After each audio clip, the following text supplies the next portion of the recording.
નમસ્કાર. ગુજરાત રાજ્યના પ્રાથમિક શિક્ષણ ક્ષેત્રમાં નોકરી મેળવવા ઈચ્છુક ઉમેદવારો માટે ખુશખબર. વર્ષ 2026 માટે ધોરણ 1 થી 5 ગુજરાતી માધ્યમ માટે વિદ્યા સહાયક ભરતી અંગે સત્તાવાર નોટિફિકેશન જાહેર કરવામાં આવી છે.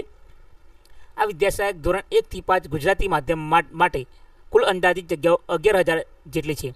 આમાં એક અગત્યની વાત એ છે કે સરકારી પ્રાથમિક શાળાઓમાં પ્રાથમિક શિક્ષકોના જિલ્લા ફેરબદલી કેમ્પની કાર્યવાહી પૂર્ણ થયા પછી જ પ્રાથમિક શાળાવાર જગ્યાઓ પછીથી વેબસાઇટ ઉપર પ્રસિદ્ધ કરવામાં આવશે. ત્યાર પછી ઉક્ત 11,000 જગ્યાઓ પૈકી દિવ્યાંગજનો માટે 4% મુજબ વેકન્સી અનામત રહેશે. ત્યાર પછી આ જાહેરાત ભરવા માટે તમારે 15/4/2026 સવારના 12 કલાકથી તારીખ 24/4/2026ના રોજ બપોરના 15 કલાક સુધી ભરી શકાશે. ત્યાર પછી વધુ વિગત માટે આ સત્તાવાર વેબસાઇટ પર જઈને વિગતવાર ફેરફાર હોય તો જાણી લેવો.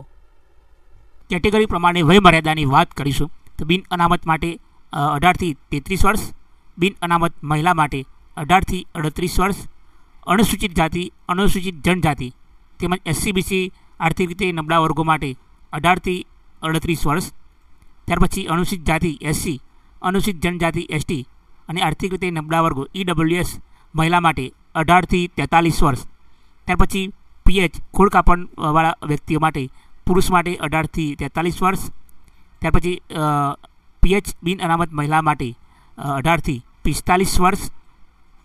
શારીરિક ખોળ કાપડ અનુસૂચિત જાતિ SC, અનુસૂચિત જનજાતિ ST, SC/BC આર્થિક રીતે નબળા વર્ગો EWS આ જે શારીરિક ખોળ કાપડવાળા વ્યક્તિઓ છે પુરુષો માટે 18 થી 45 વર્ષ તેમજ PH મહિલા માટે પણ 18 થી 45 વર્ષ છે.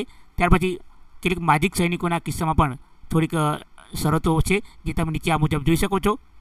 ફોર્મ સાથે જોડવાના આધારો તો સૌથી પહેલાં છે શાળા છોડ્યાનું પ્રમાણપત્ર, જાતિ અંગેનું પ્રમાણપત્ર, ઉન્નત વર્ગમાં સમાવેશ થતો નથી તે અંગેનું પ્રમાણપત્ર, આર્થિક રીતે નબળા વર્ગના ઉમેદવારો માટે પાત્રતા પ્રમાણપત્ર, શારીરિક અશક્તતા અંગેનું પ્રમાણપત્ર, માજી સૈનિકનું પ્રમાણપત્ર, HSCની માર્કશીટ, SSCનું ટ્રાયલ સર્ટી, ટેટ 1ની માર્કશીટ, સ્નાતકની માર્કશીટ, સ્નાતકનું ડિગ્રી પ્રમાણપત્ર, સ્નાતકનું ટ્રાયલ સર્ટિફિકેટ, PTC DLEDની માર્કશીટ, PTC DLEDનું ટ્રાયલ સર્ટિફિકેટ, NCTA RCI માન્યતા પ્રમાણપત્ર, જિલ્લા નગર શિક્ષણ સમિતિ ધોરણ 1 થી 5માં વિદ્યા સહાયક શિક્ષક નિમણૂક હુકમ, નિમણૂક અધિકારીના NOCની નકલ, વિધવા અંગેનું